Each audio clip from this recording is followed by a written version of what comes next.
mais bon, voilà. Où va le monde? Néanmoins, on a vu Alors, lors de cette longue finalement chronique sur Salvador Mundi et Mohamed Belsalem, on a vu apparaître notre ministre des Affaires étrangères, Jean-Yves Le Drian, et il se notre trouve que éternel ministre des Affaires étrangères. Ça fait combien de temps qu'il est ministre, étant donné qu'il était déjà là? Il n'était pas aux Affaires étrangères, mais il il était était à la déjà là. Défense sous Jospin, Ouais. Et donc, sous Hollande.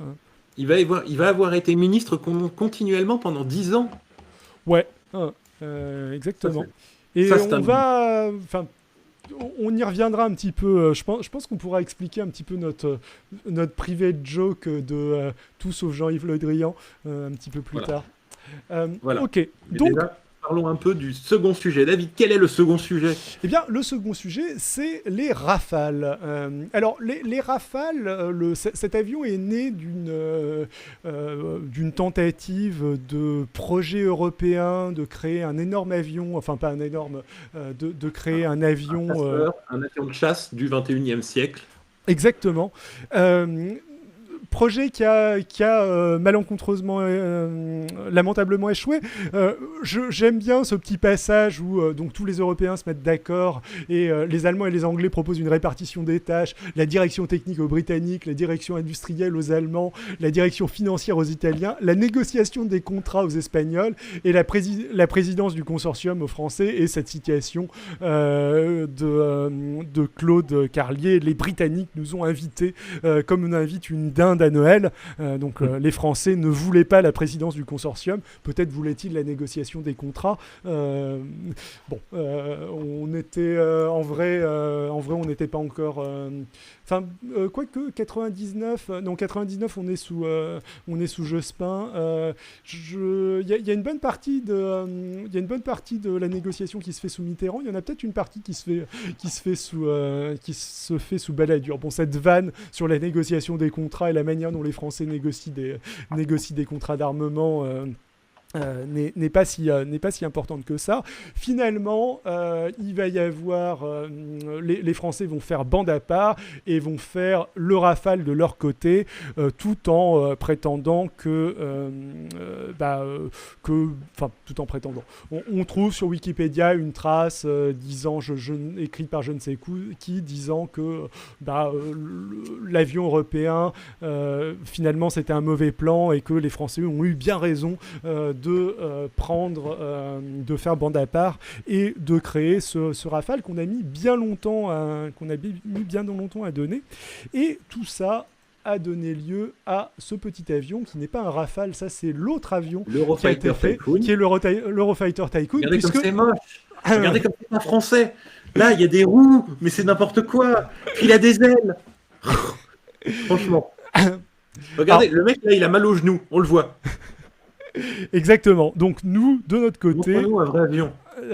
Dassault Ah, a plutôt fait le Rafale, qui est ça en c'est beau. effet un petit peu plus joli, peut-être essentiellement parce que la photo a été prise les roues rentrées, et alors que... Non, c'est juste beaucoup plus beau. Là, on sent que le mec, il est confortable. Je suis sûr qu'il a un petit pinard rouge de bonne qualité à l'intérieur. Puis il y a écrit Armée de l'air, ça fait joli. Puis c'est français, quoi, c'est mieux. Tout à fait. Et donc, il y a eu... Donc, là, on va tester un nouveau format qui va être une vidéo commentée, qu'on va commenter au fur et à mesure, comme font les gros spécialistes des revues de presse. Donc, je vais vous passer cette petite vidéo sur les Rafale Paper de Mediapart, et puis on va faire différentes petites pauses. Alors il faut préciser quand même que les Rafale, donc c'est vraiment un avion qu'on a mis énormément de temps à vendre. C'est un avion qu'on a vendu à l'Égypte, à l'Inde, à un autre pays dont le nom m'échappe, et essentiellement qui a été acheté à la Grèce, qui a racheté 12 Rafale d'occasion que la France lui a revendu. Soit. Je crois qu'il y a un autre pays que j'oublie dans le lot. Mais faut préciser. Ouais. En fait, on a fini par le vendre, mais pendant très très longtemps, ça a été un énorme point de stress de plusieurs administrations françaises, avec une pression grandissante pour arriver à le vendre à quelqu'un, n'importe qui. Ça- Sachant que nos concurrents, déjà le Rafale n'a pas un mauvais bah, cahier des charges, c'est mais qui, le Rafale coûte cher c'est qui nos et concurrents d'ailleurs? bah, les Américains, les Russes, les Chinois Les depuis Rafale peu, Alors, euh, nos concurrents, en tout cas les Israéliens, avec je crois. l'Inde, c'est aucun de tout ça. C'était qui? Papers, c'est un Eurofighter. Oui, le gros fighter, du coup. Mais, les gros concurrents pour jusqu'à là, et sachant que les Américains et les Russes sont euh, très très près à Bon, ont été toujours connus pour être très très près à arroser les acheteurs jusqu'à ce qu'ils achètent. je propose de Les lancer la Rafale vidéo. Papers, c'est un ensemble de documents que révèle Mediapart et qui renforce les soupçons d'une vaste affaire de corruption derrière un énorme contrat, la vente de 36 chasseurs Rafale par la France à l'Inde. Surtout, avec les Rafale Papers, Mediapart démontre que cette affaire a été enterrée à la fois par la justice et l'Agence française anticorruption au nom de la raison d'État.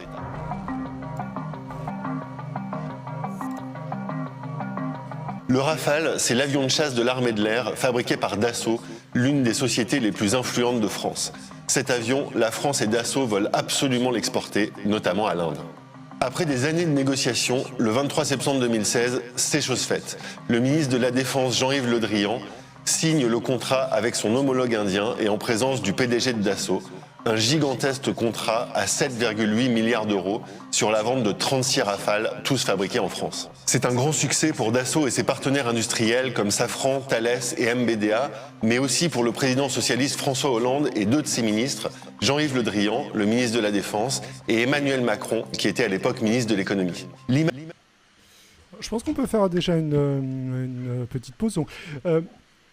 Donc, c'est un énorme contrat. C'est pas un contrat aussi grand que ce qui était prévu à la base. C'est-à-dire qu'à la base, l'Inde, avant le changement vers Modi, devait en acheter une centaine de Rafale, ce qui est Avec exprimé un comparable. intérêt pour une centaine. Ouais, ce qui est comparable à ce que. Bah, c'était allé relativement loin. Hein, Oui. Enfin, bon. Mais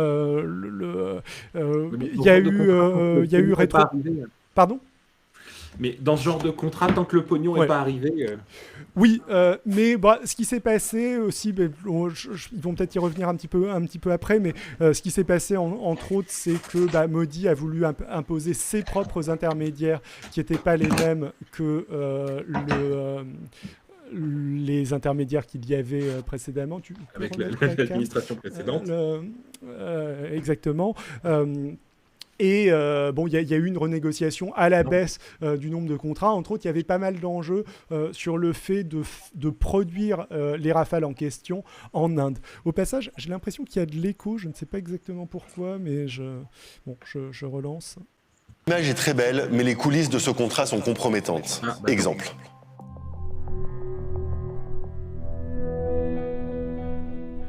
En octobre 2018, les comptes de Dassault sont contrôlés par l'Agence française anticorruption. Les inspecteurs tiquent sur un étrange paiement de 500 000 euros inscrit comme un cadeau à la clientèle. Pour justifier ce paiement, Dassault explique que c'est l'acompte, en fait la moitié des sommes à verser pour 1 million d'euros pour l'achat de 50 maquettes de Rafale. Le problème, c'est que Dassault achète des maquettes de ses propres avions et qu'il est incapable de justifier aux inspecteurs que ces maquettes ont été livrées. Bon, on peut. Les fameuses maquettes à 500 000 euros. Alors attention, c'est un mec qui les monte à la main. Et l'entreprise en question, ils vont peut-être le dire après, mais il me semble que c'est essentiellement Oui. dans l'article écrit. L'entreprise en question qui va faire ces maquettes, c'est Supposé. globalement une entreprise qui est détenue par des proches d'un intermédiaire douteux dont ils vont... Pas douteux, c'est par un membre de la famille Gupta qui est un des, on va dire, qui est une famille très riche en Inde et qui est un des points d'entrée obligatoire pour toucher à l'économie indienne.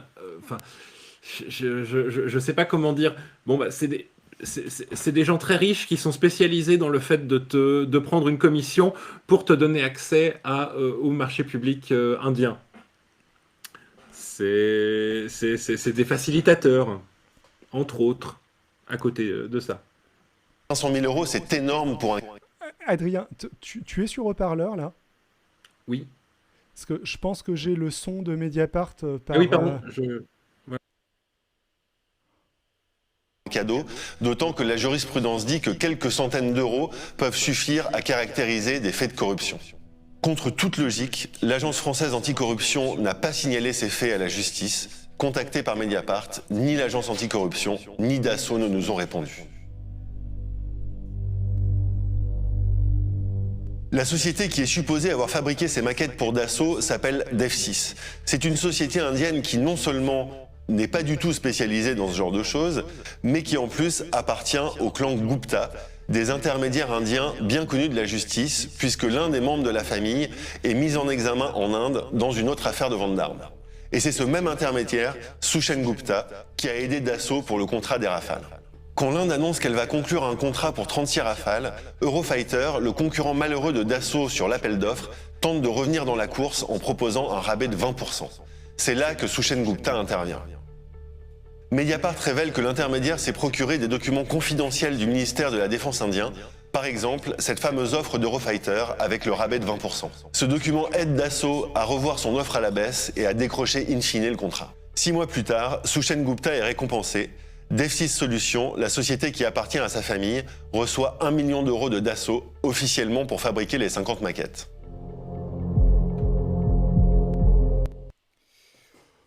Voilà, donc c'est la famille Gupta qui sont très utiles quand tu veux taper en Inde ou en Afrique du Sud, où ils ont de gros intérêts financiers aussi.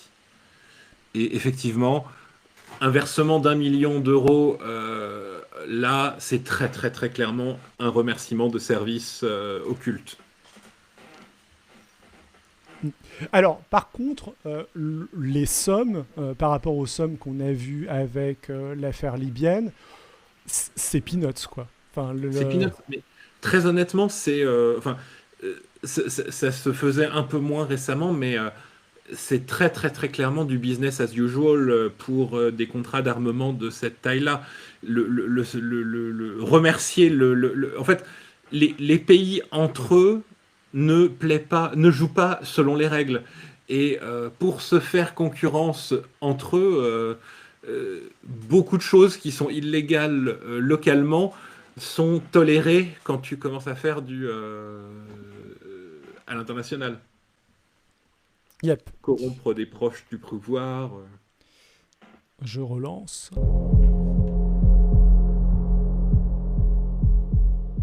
Mediapart s'est procuré de nombreux documents issus du dossier d'enquête de l'Enforcement Directorate, qui est l'agence indienne de lutte contre le blanchiment. D'après ces documents, Dassault aurait versé plusieurs millions d'euros de commissions occultes à Sushen Gupta via des sociétés écrans à Singapour et à l'île Maurice. Et Thales, contrôlé par Dassault et l'État, aurait acheté pour 2 millions d'euros de rapports à l'intermédiaire via une société boîte aux lettres à Dubaï. Les enquêteurs indiens soupçonnent qu'une partie de ces commissions aurait pu être reversée sous forme de pots de vin. C'est ce que suggère une note de l'intermédiaire Sushen Gupta. Il s'agit d'un argumentaire de septembre 2012, manifestement destiné à préparer un rendez-vous avec Dassault à Paris. Selon cette note, l'intermédiaire aurait distribué de l'argent à des officiels indiens, mais Dassault n'aurait pas compensé ces paiements. Le risque est pris.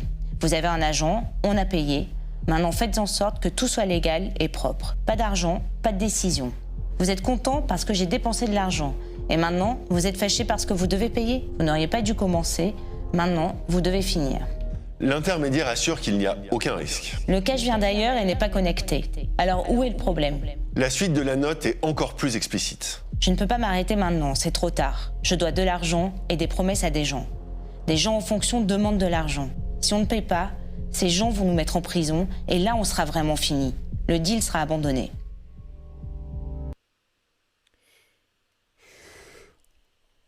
Bon, je sais pas si tu as beaucoup de commentaires là-dessus. On est. Non, j'ai rien à rajouter. Alors, ce qui est intéressant, c'est l'époque où ça a lieu. Donc, on est vraiment, si je dis pas de bêtises, au tout début du mandat de Hollande. Hollande, ouais, exactement. Au tout début du mandat de Hollande, alors que Modi vient d'être élu et ils viennent de fortement réduire le nombre d'avions achetés, mais en même temps le contrat avance, on est vers de l'achat qui est beaucoup plus ferme et ça se passe. Donc globalement, Dassault avait, semble-t-il, un intermédiaire. Ça semble venir essentiellement de Dassault, pas nécessairement si activement Hollande. que ça du gouvernement. Après, on va voir un truc un peu plus compromettant juste après. Lorsque l'Inde décide d'acheter 36 Rafales, la société Reliance, détenue par Anil Ambani, un milliardaire très proche du Premier ministre indien, est imposée à Dassault. Mediapart l'avait déjà révélé, c'était une contrepartie impérative et obligatoire pour que Dassault décroche le marché. Reliance est en mauvaise santé financière et pas du tout spécialisée dans l'aéronautique. Deux faits troublants concernant cette société auraient pu intéresser le parquet national financier. D'abord, Reliance a bénéficié d'un arrangement fiscal très favorable en 2015, comme l'avait révélé Le Monde.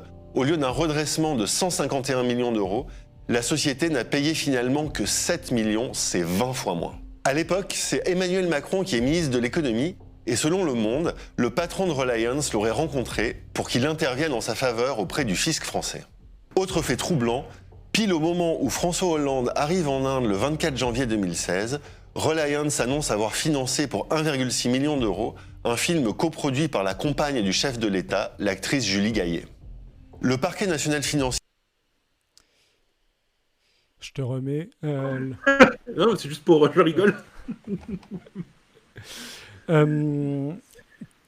non, C'est tellement cool, ça. Le petit cadeau à la copine de Hollande. Alors, Hollande a été interrogé là-dessus. Hein. Il dit qu'il n'avait absolument aucune connaissance de ce que faisait son ministre des Finances et son ministre de la Défense, qui était à la manœuvre. Enfin, c'était essentiellement Jean-Yves Le Drian et peut-être un petit peu Emmanuel Macron qui était à la manœuvre sur ces négociations de contrat. Ce qui est possible, en même temps, voilà. Alors, est-ce que c'est une initiative gentiment pour faire plaisir ou est-ce que... Très honnêtement, ça a l'air d'une incompréhension culturelle, je pense. Je pense que faire plaisir à la femme du président, c'est quelque chose qui doit sans doute très bien marcher en Inde. Je pense que chez nous, c'est quand même moins efficace de nos jours. Je sais pas, honnêtement... Sur Hollande. Sur les systèmes anticorruption, ils n'ont pas l'air si mauvais que ça, hein, les Indiens. Ils ont un... Non, mais... je veux dire, ils ont l'air d'être plutôt... Enfin, on va voir la suite, hein, mais... non, je dis pas le contraire, mais pourquoi Reliance aurait financé ce film ?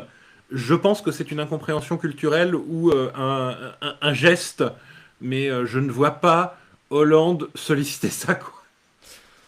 J'en sais rien, a priori je vois pas non plus. Ceci dit, dans le contexte, à l'époque, est-ce qu'ils étaient déjà officiellement ensemble ? Je ne suis pas assez Paris Match, malheureusement, je ne sais pas. Attends, je vais revenir en arrière.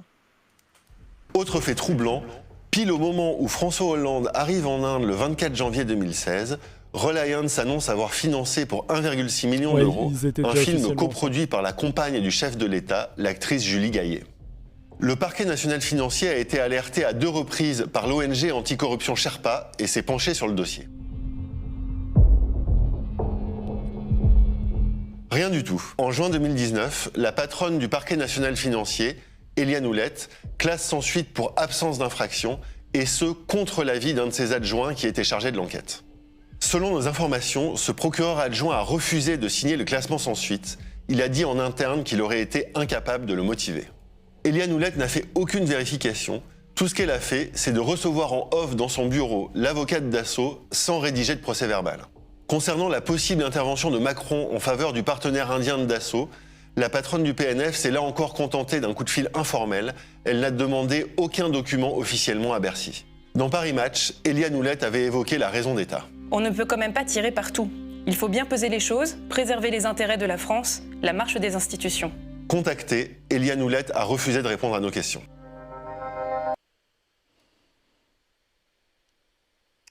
Ouais, On va dire que ça se défend. Disons que c'est un peu un point de vue old school de il n'y a pas eu d'infraction en France. Le choix, par exemple, de réduire le redressement fiscal de l'entreprise, c'était quelque chose qui était la prérogative du ministère de l'économie. Je sais plus, oui, c'est bien ça. C'est quelque chose qu'un ministère a le droit de décider.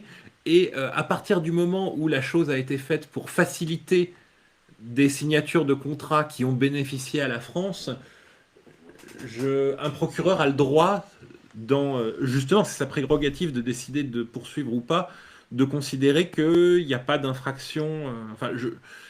Disons que on est sur de la zone trouble motivable, je trouve. Ouais, enfin, honnêtement, c'est de la zone trouble motivable, mais du type l'époque où on considérait que les entreprises françaises avaient le droit d'aller corrompre des gens du moment que ça se faisait à l'étranger. Et c'est de ce type-là, quoi. Je veux dire que cette époque n'est pas à l'imparfait. Normalement, si je dis pas de bêtises, c'était déjà terminé à cette époque-là. La France avait adopté justement les lois internet. L'interdisant, mais on les applique de manière très, comme souvent en Alors, France. Peut-être que, étant donné qu'on a, disons, 30 ou 40 ans de retard sur une partie du monde, en tout cas sur les États-Unis, on va dire, là-dessus, peut-être que du coup, nos juges ne sont pas habitués à considérer que corrompre à l'étranger, c'est pas... Nos juges n'ont vraiment pas envie, très régulièrement, de considérer que corrompre à l'étranger sans bénéfice personnel peut être de la corruption. Et quand il y a des condamnations, c'est très souvent à contre-cœur. Et beaucoup de procureurs, comme le démontre ça, on a beaucoup de procureurs qui sont pas loin de penser la même chose. Est-ce que ça peut être lié au fait qu'ils ont déjà énormément de travail et qu'ils se concentrent sur là où il y a de l'enrichissement personnel ou des troubles à l'ordre public qui lient, ça peut se défendre, mais... c'est quelque chose sur lequel malheureusement il y a peu de communication officielle autre que par les actes, comme on vient de le voir là, l'acte de ne pas faire de... Et la communication derrière de dire que l'intérêt d'État primait dans ce cas-là. Je mets la suite. Dans l'accord intergouvernemental entre l'Inde et la France au sujet de la vente des 36 Rafales, il y a des annexes. Ces annexes, ce sont les contrats avec les industriels comme Dassault et ses partenaires. Et dans ces annexes, normalement, il y a des clauses anticorruption qui sont obligatoires en droit indien. Ces clauses permettent à l'Inde de casser le contrat et d'avoir de très grosses indemnisations si jamais le vendeur, ici Dassault, paye des commissions à des intermédiaires pour influencer des politiques ou des fonctionnaires indiens. Eh bien, ces clauses, elles ont été retirées des annexes à la demande des industriels français, par 2 fois, en forçant la main aux Indiens qui, eux, voulaient conserver ces clauses. Sur ce point, la réponse de Jean-Yves Le Drian, fort brève, nous a laissé perplexes. En aucun cas, nous ne validons les informations dont vous faites état.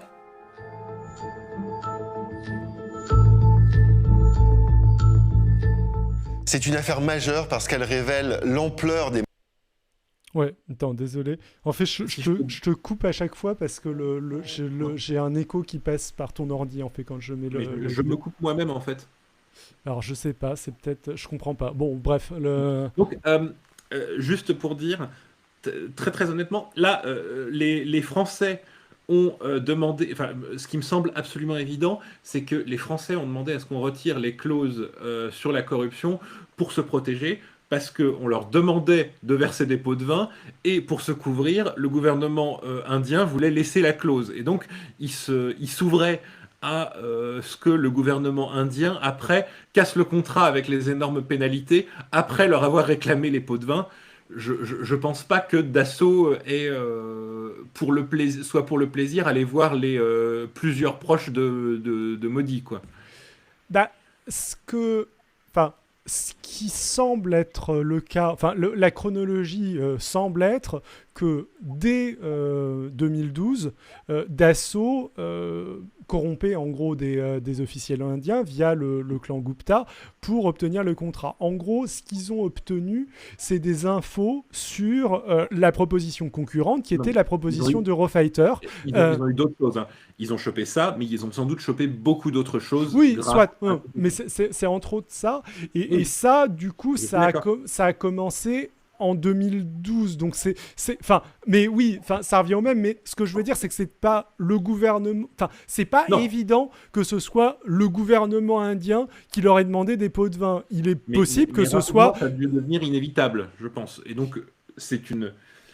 Peut-être pas, peut-être que c'est des gens, peut-être que, l'autre hypothèse, c'est le clan Gupta qui avait ses entrées dans le gouvernement, qui a négocié ça, qui a servi d'intermédiaire à Dassault et quand Dassault a signé le contrat avec le gouvernement, ils étaient conscients que la clause pouvait se retourner contre eux, et c'est peut-être pour ça qu'ils ont insisté pour enlever cette clause par 2 fois. Ça nécessite pas forcément que, de ce que j'ai l'impression, que le gouvernement indien soit dans le coup. Néanmoins, il y a un certain nombre d'intermédiaires qui ont aussi été imposés par Narendra Modi. Je ne sais pas s'ils font partie de ceux qui ont touché des sommes faramineuses ou pas. Et ça, c'est clairement aussi suspect. Mais pour moi, il y a quand même l'implication de Dassault est évidente. C'est un peu moins évident au niveau du gouvernement indien. Surtout qu'a priori... il poussait dans l'autre sens, mais comme tu dis, ça peut être pour se couvrir, en effet. Disons que c'est ça me semble une confirmation très claire qu'il y a eu de la corruption, et très clairement, on est dans des zones grises c'est interdit, mais visiblement, c'est considéré par tout le monde comme business as usual, et un peu par moi aussi. Donc, si tu veux relancer. Je relance. Les manœuvres occultes qui ont eu lieu en coulisses pour décrocher un énorme contrat militaire à près de 8 milliards d'euros, et parce qu'elles montrent aussi que la justice anticorruption a fermé les yeux sur ce dossier manifestement trop sensible qui était susceptible de concerner 2 présidents de la République, François Hollande et Emmanuel Macron.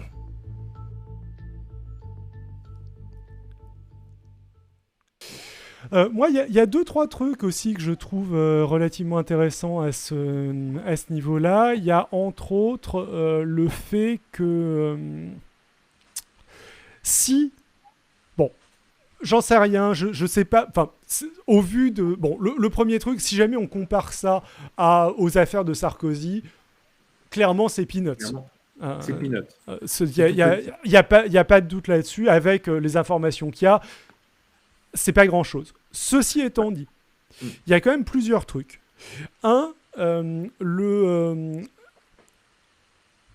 Macron, quand il a été élu un petit peu dans les mêmes conditions que Balladur a fait sa campagne en 95. C'est-à-dire que c'était quelqu'un sans parti qui a dû créer son parti, trouver de l'argent, mener une campagne en créant ça de rien très très vite.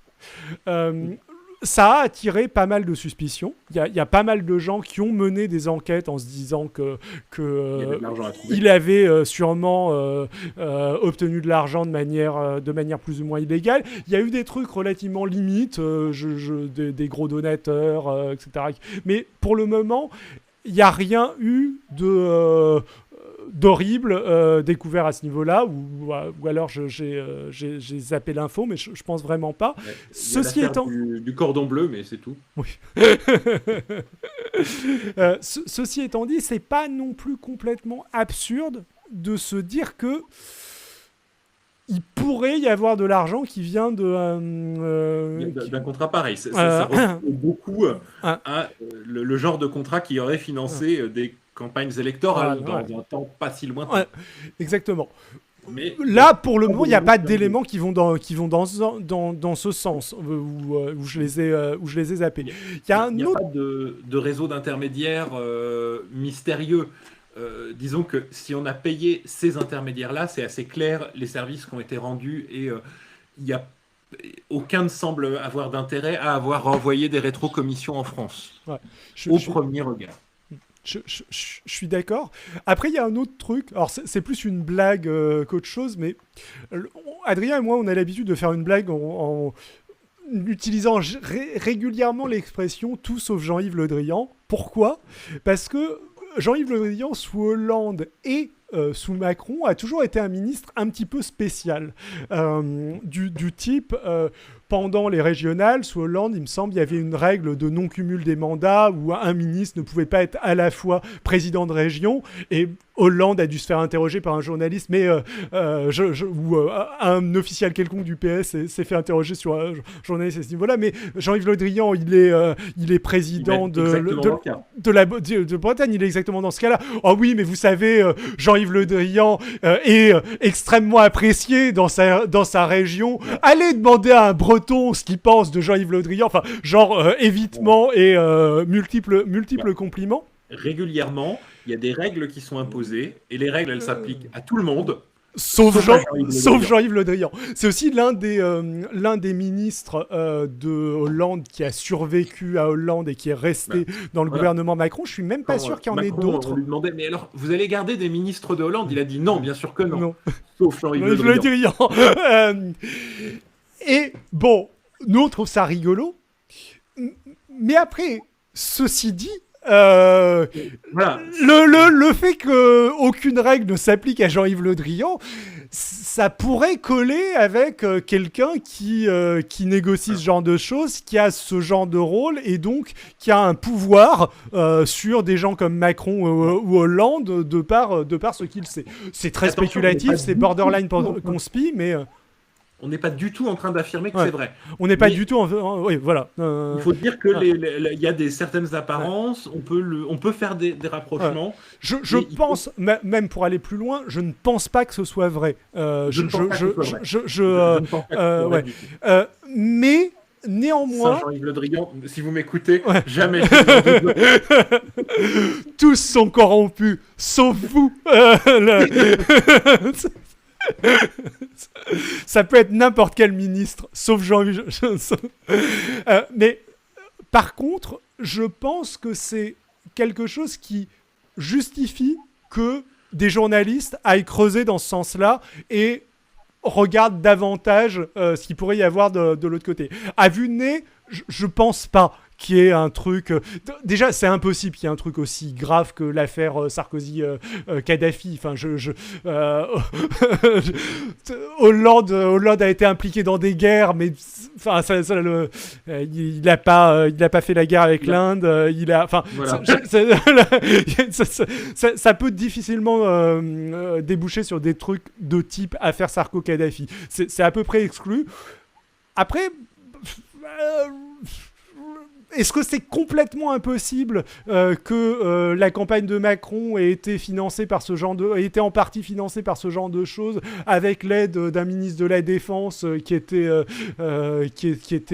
pote avec lui ? Je sais pas, je pense pas, mais je mettrais pas...